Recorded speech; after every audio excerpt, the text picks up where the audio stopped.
Hello বন্ধুরা, আজকে আমার রেসিপি হচ্ছে মাংস কাবাব করব।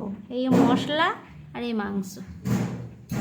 তাহলে আমি এবারে মাংসটা শিলে একটু থেকালে নেবো। দেখতে পাচ্ছেন আমি শিলে থেকালছি মাংসটা। ভালো করে মিহি মতো করে নেবো। আমি এটা কাবাব বানাবো।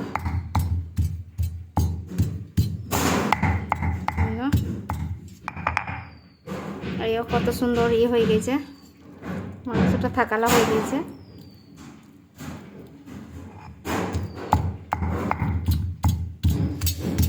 ভালো করে আরেকবার থাকালে দিচ্ছি, যেন মাংসটা যেন কোনো না থাকে। দেখতে পাচ্ছেন আপনারা, মাংসটা আমার থাকালা হয়ে গেছে ভালোভাবে।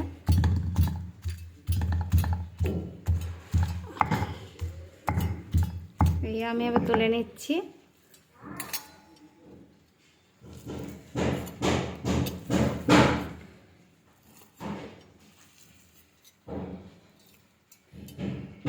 পেঁয়াজটা বেটে রেখেছি, এটা তুলে দিচ্ছি। পেঁয়াজ বাটা,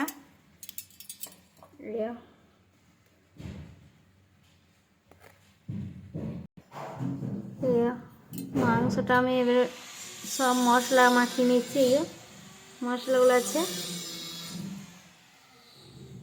মশলাগুলো একটু বেসন ভালো করে মাখিয়ে নেব।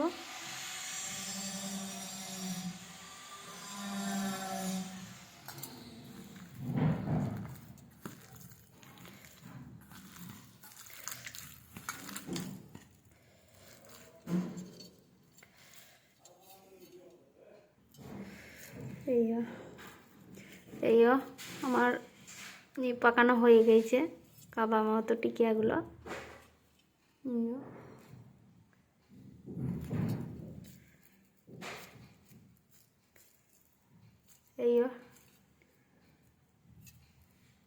আমি সব পাকিয়ে নিয়েছি, দেখতে পাচ্ছেন সব পাকানো হয়ে গেছে। আমি আবার তেলে ছেঁকে নেবো। চুলোটা এবার জ্বালিয়ে দিয়েছি, খোলাটা এবার চাপিয়ে দিচ্ছি। খোলাটা চাপিয়ে দিলাম, এবার তেল দিয়ে দেবো খোলাতে। তেল দিয়ে দিচ্ছি।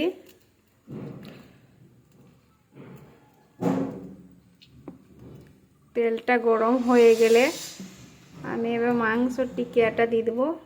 কাবাব করেছি, কাবাবটা এইটা হচ্ছে কাটি ছাড়াই কাবাব। দেখতে পাচ্ছেন আমার তেলটা গরম হয়ে গিয়েছে। এবার আমি এটা দিয়ে দেবো।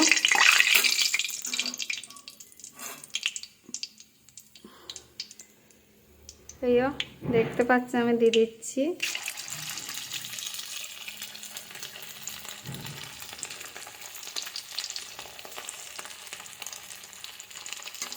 একটু নেড়ে দেবো। এটা হচ্ছে কাটি ছাড়া কাবাব, মানে মাংসের।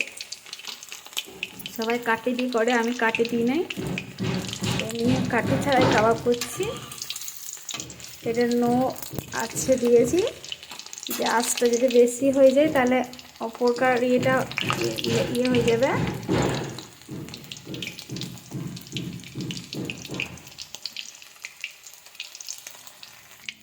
তো এবার আমি সবগুলো দিয়ে দেবো।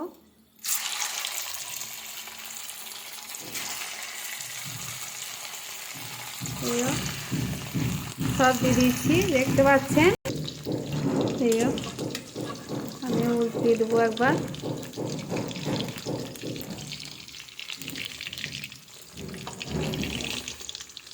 ভালো করে হয়ে যাক, তারপর উল্টোবো। এখন উল্টোবো না, উল্টোলে ছেড়ে যাবে। একটু পর উল্টিয়ে দেবো। আমি একবার নেড়ে দিচ্ছি।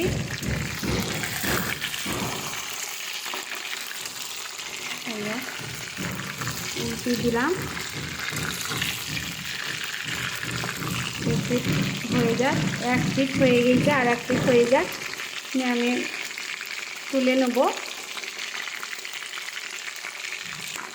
এই দেখুন আমার কাবাবটা হয়ে গেছে, এবার তুলে নেব।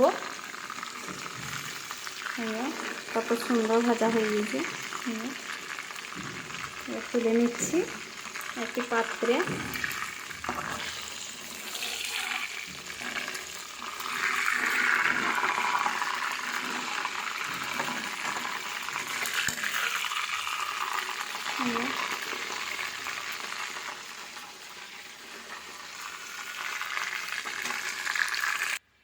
আমার কাবাব হয়ে গেছে, এই যে দেখতে পাচ্ছেন। এই আমার হয়ে গেছে রেসিপি। আপনারা আমার সাথে থাকবেন, আমাকে সাবস্ক্রাইব করবেন। এইটা আমি আপনাকে ধন্যবাদ জানাচ্ছি, কমেন্ট করবেন। আবার একবার বলছি ধন্যবাদ।